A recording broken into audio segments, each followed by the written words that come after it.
More and more Canadians are relying on food banks like this one here in Yellowknife.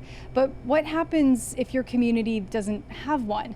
That's something Sahtu MLA Danny McNeely is trying to fix. Our objective is to have a food bank in each of the Sahtu communities.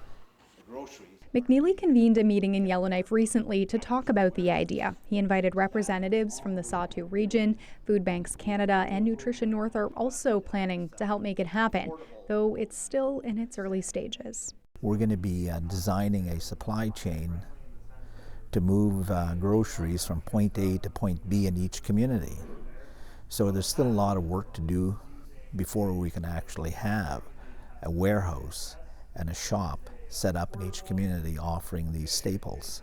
We want to make sure that food is selected by the communities themselves, as well as involvement in hunting and harvesting activities. McNeely says the idea is essential, driven by what he calls a cost of living crisis in the Sahtu. Cancelled barges have been driving up the price of food and fuel in the region. This Fort Good Hope resident has seen those challenges firsthand. 10-ounce steak, which is about $29 back home.